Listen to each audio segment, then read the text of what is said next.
इसी में दुनिया में एक व्यक्ति ने दुनिया जीतने की सोची और दुनिया जीतते जीतते हिंदुस्तान की तरफ आ रहा था, जिसका नाम है अलेक्जेंडर द ग्रेट, जिसे आप सिकंदर कहते हैं। जब वो दुनिया जीतते वक्त हिंदुस्तान की तरफ आया तो बच्चों, समाज का अगर पतन होता है, समाज में कोई समस्या होती है, तो जो सबसे बड़ी चिंता होती है वो शिक्षक को होती है। चाणक्य को कोई चिंता हुई कि अगर हिंदुस्तान में आ गया तो जो वर्तमान हिंदुस्तान की स्थिति है, पूरा बिखरा हुआ हिंदुस्तान है, आसानी से जीत लेगा और इसको भी लूट करके गुलाम बना करके चला जाएगा।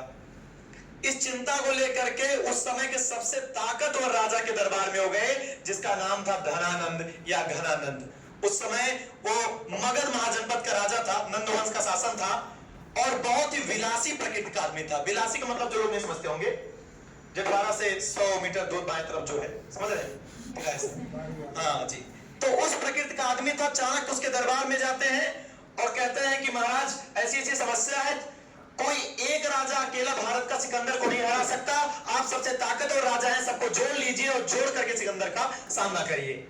उसको ईगो हर्ट हो गया कि 2 कौड़ी का टीचर अब आया है मगध के सम्राट को सिखाने। चाणक्य की शिखा पकड़ करके, शिखा समझते हैं ना आप लोग? शिखा पकड़कर घसीटवा कर बाहर निकाल दिया और बहुत बेइज्जती की।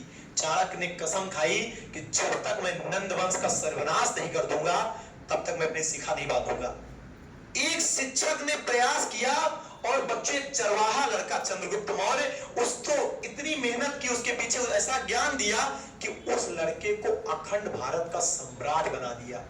अखंड भारत पहली बार चंद्रगुप्त और चाणक्य ने बनाया था, लेकिन